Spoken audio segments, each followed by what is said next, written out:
Surpreendentemente, a última DLC do GTA Online foi um novo golpe totalmente novo, o golpe do Curtain Center ou Galeria de Artes, e essa com certeza foi uma das piores DLCs do GTA Online. O problema nem é o conteúdo em si, mas as modificações, as novas mudanças que eles trouxeram pro GTA Online. Pra quem não sabe, eles vêm mexendo na economia do GTA Online já faz um tempo, só que dessa vez eles realmente passaram de todos os limites. Mas, primeiramente falando sobre algumas coisas interessantes, a gente tá há 4 meses do lançamento do GTA 6 e de uns anos pra cá, algumas coisas que eles colocam no GTA Online já estão presentes no GTA 6. É como se fosse um port reverso que eles estão fazendo, né? E adivinha só, eles fizeram isso de novo. Eles adicionaram novas mecânicas pro jogo nesse golpe que não faziam parte do GTA V ou do GTA Online anteriormente. A primeira coisa aqui é o sistema de segurança a laser, algo completamente novo que eu garanto pra vocês que sim, vai fazer parte do GTA 6. O jogo vai ter golpes, tanto no modo história quanto também no novo modo online. E parte disso também envolve novas mecânicas de furtividade que eles adicionaram especificamente para esse novo golpe. A gente ficou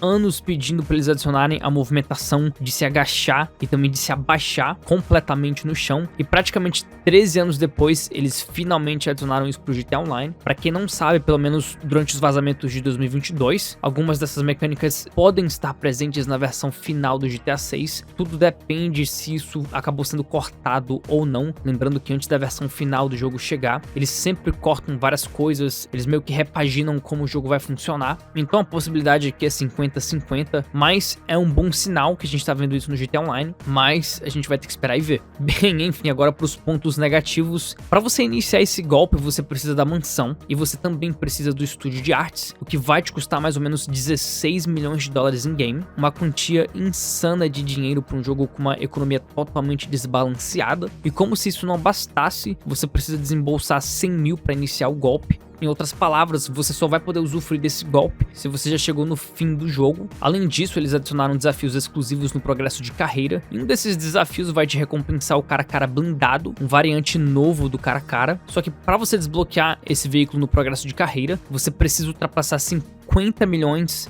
em ganhos nesse golpe. E detalhe, com essa nova DLC, eles nerfaram todos os golpes do jogo. E o nerf é tão extremo que jogadores estão postando imagens de como eles estão perdendo dinheiro com esse golpe. Eu acho que essa é a primeira vez que um golpe pode fazer você perder dinheiro em vez de ganhar no GTA Online. Mas ao mesmo tempo a gente sabe que sentido nunca foi o forte da Rockstar quando se trata do GTA Online. E como se isso tudo não bastasse, durante o golpe em si, nas dificuldades mais altas, eles colocaram bloqueios de esconderijos no esgoto e também de túneis, para você não conseguir despistar a polícia com facilidade. E isso aqui com 100% de certeza é a primeira vez que eles fazem isso. E agora falando sobre os nerfs dos golpes, eles praticamente moveram a economia dos golpes para um sistema semanal. Toda vez que você fazer um golpe pela primeira vez na semana, você vai ganhar o valor normal e também um bônus. E depois que você completar o golpe pela primeira vez, cada próxima vez que você terminar o mesmo golpe, você vai ganhar menos dinheiro. Eu deixei na tela para vocês basicamente como é que funciona esse sistema. E como se isso não fosse o suficiente, eles diminuíram a chance de bens valiosos aparecerem nesses golpes. E o mais afetado nisso tudo foi o golpe de Caio Perico. As chances de você conseguir os diamantes rosas são praticamente zero. Então, além de eles nerfarem o pagamento total desses golpes, a cada vez que você completa essas missões na semana, eles também diminuíram as chances de itens valiosos aparecerem. Agora, eles buffaram o golpe do juízo final. Esses golpes vão te pagar ainda mais do que eles pagavam anteriormente pela primeira vez. Só que depois da primeira vez na semana, o pagamento que você vai receber vai ser diminuído. Então, basicamente, agora o objetivo é você revezar entre os golpes do jogo. Basicamente, a cada terça-feira, você vai querer revezar entre todos os golpes do jogo para você maximizar os seus ganhos. Ou seja, se você é um jogador que já tem quase tudo no jogo, ou tem uma boa parte dos negócios do jogo, isso aqui vai te afetar, mas não vai ser tão ruim assim. Agora, se você é um jogador iniciante ou um jogador intermediário, isso aqui vai te afetar bastante. Se você investir em Kozatka, por exemplo, para você iniciar o golpe de Caio Perico, você não vai mais poder spamar aquele golpe. Eu nem chamaria isso de spamar porque é bastante trabalho para você repetir esses golpes. Em outras palavras, você vai ser punido por fazer o mesmo golpe mais de uma vez na semana. E fica bem claro o objetivo deles com isso. O primeiro, obviamente, é que eles querem dificultar quanto dinheiro a gente consegue fazer sem comprar Shark Cards. E o segundo ponto de interesse, é claro, é que eles querem que a gente jogue as outras missões, que a gente não fique fazendo somente um golpe, porque isso é basicamente o que o GTA Online se tornou hoje em dia. Toda vez que eles lançam uma nova DLC juntamente a um novo golpe, se aquele golpe pagar mais, se for mais rápido, os outros golpes vão basicamente ficar de lado e a jogatina acaba se tornando algo extremamente repetitivo. Então esse é um dos lados positivos. Os jogadores agora vão revezar entre os golpes, incluindo também os golpes originais, que não são ruins. O golpe do Pacific Standard, na minha opinião, é um dos melhores golpes do jogo, mas eu pessoalmente penso que essa não foi a forma correta de corrigir isso. Eu acho que existiam outras maneiras melhores de fazer as pessoas jogarem as outras coisas no jogo, escolherem jogar os outros golpes e missões do jogo, e infelizmente eles não pararam por aí. De uns anos pra cá, eles vêm nerfando também o sistema de venda de veículos. A primeira introdução desse sistema fez com que a porcentagem de dinheiro que você conseguisse em cada venda diminuísse dentro de uma janela de 18 horas. Se você vendesse um veículo agora, você iria conseguir 100% do valor. Na segunda venda, dentro dessa janela de 18 horas, você iria conseguir 50% do valor. No terceiro veículo, você iria conseguir 20%. E no último, no quarto, você iria conseguir apenas 5% do valor total do veículo. Só que agora, o novo sistema que eles introduziram é realmente extremo. Qualquer veículo que você for vender, realmente não importa quanto você pagou nesse carro, aeronave, tanto faz. Eles caparam a quantidade de venda em 500 mil. Sim, se você comprar uma das aeronaves mais caras do jogo, antigamente você iria poder vender por milhares de dólares, só que agora não importa o quanto você pagou. E não só isso, eles também diminuíram a porcentagem que você consegue em uma janela de 7 dias. Não é mais 18 horas, agora é 7 dias. Quando você vende o seu primeiro veículo nessa janela de 7 dias, você consegue 100% do valor. No caso aqui, 500 mil de um veículo que ultrapassa completamente esse valor. Você deveria conseguir de volta uns 2 milhões, 2,5 milhões. E na segunda venda você vai conseguir 50% do valor, ou seja, 250 mil. E em vez de 20%, agora eles nerfaram a terceira venda para 10%. A quarta para 5% e a quinta venda para 2,5%.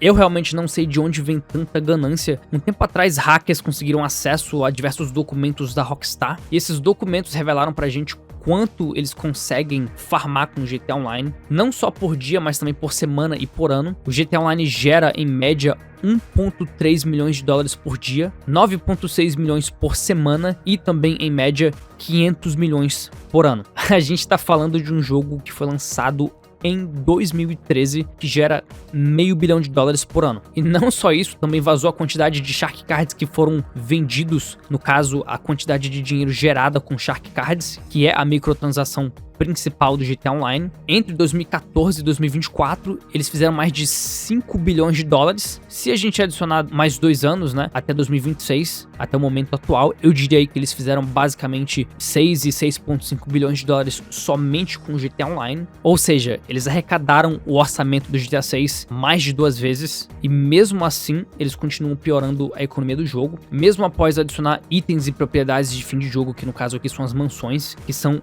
estupidamente caras. E detalhe, nesses documentos sensíveis, somente um jogador nos Estados Unidos gastou 1 milhão em Shark Cards em 2020. Existem literalmente milionários jogando GTA Online que estão pouco se importando para dinheiro, que gastam horrores com o jogo. E como muita gente já percebeu, a situação só vai piorar. Por exemplo, com a versão Ultimate do GTA 6, eles travaram uma quantidade insana de conteúdo atrás de uma edição especial, e eu pelo menos já venho falando há anos que isso ia acontecer. Pode apostar que quando eles lançarem o GTA 6 Online, a mesma coisa vai acontecer com o GTA Plus. Eles vão bloquear conteúdo específico e essencial atrás dessa assinatura no GTA 6 Online. Eles já estão fazendo isso com o GTA Online atual, e como eu faço conteúdo de GTA Online, eu vou ser praticamente obrigado a pagar por essa assinatura. E detalhe, eu e você já gastamos com PS Plus, Xbox Live, etc, só para ter acesso ao modo online, e agora a gente vai ter que pagar outra assinatura adicional para conseguir todos os itens e ter acesso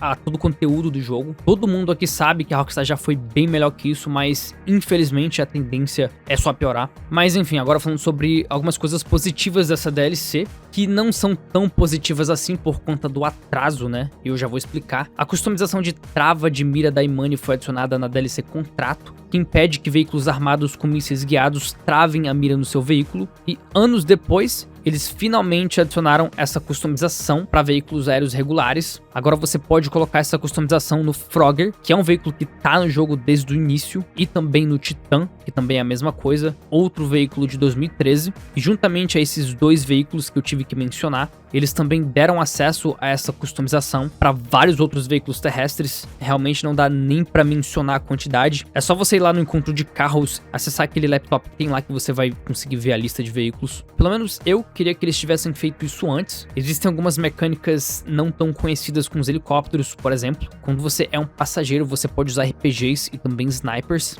Mas agora, como praticamente todo mundo carrega um laser portátil no bolso, é bem difícil de usar helicópteros regulares no jogo, mesmo com a customização de trava-mira da Imani. E tá todo mundo se perguntando se essa vai ser a última DLC do GTA Online ou não. Era pra ser, porque o GTA 6 vai ser lançado agora em novembro, e como a gente sabe, a próxima DLC do GTA Online deveria sair em dezembro, ou seja, um mês após o lançamento do GTA 6, e eu tenho quase certeza do que vai acontecer. Quando eles lançaram o GTA V, eles apenas soltaram um teaser do GTA Online, e o jogo foi lançado um mês depois. Eu tenho quase certeza que a mesma coisa vai acontecer aqui. O GTA 6 vai ser lançado em novembro, eles vão esperar um mês e então lançar o GTA 6 Online, e é exatamente aí que eles podem adicionar a última DLC do GTA Online e fazer uma conexão com o GTA 6 Online. Agora, como isso vai funcionar, porque vai ser um jogo totalmente novo, transferência de conta, transferência de personagem, eu tenho quase certeza que não vai ser uma opção. A gente vai ter que começar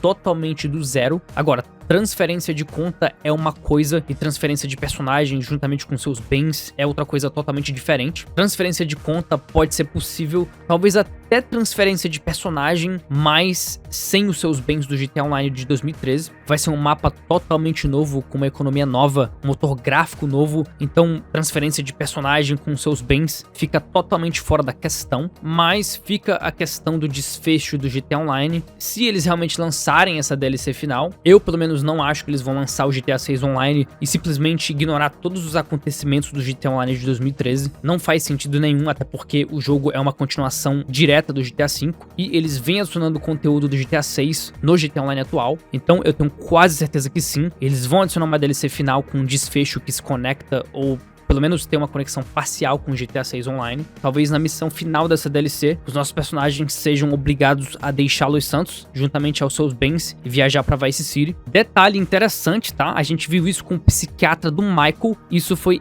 exatamente o que aconteceu naquela DLC. Ele basicamente fugiu do estado de San Andreas sem deixar nenhuma pista sobre o seu paradeiro, e é bem capaz que ele retorne no GTA 6, assim como outros personagens do GTA 5 e também, é claro, do GTA Online, que é uma continuação direta do GTA 5. Até mesmo nessa DLC do golpe de artes, a Rockstar já começou a indicar que isso provavelmente vai acontecer com muitos dos personagens do GTA Online. I am rambling on when I should be making a call. Mr. DeAngelis will fill you in and ensure that you have everything you need. He is at your disposal. You know I do not tolerate tardiness. If Los Santos is too distracting, I will send you elsewhere. Oh, do be kind to young Nai. His parents are dear clients of mine, and I promise to find their son some reputable work. Ta-ta! Mas, enfim, a gente vai descobrir sobre isso tudo muito em breve. Não esquece de se inscrever no canal se você é novo, e eu vejo vocês no próximo vídeo.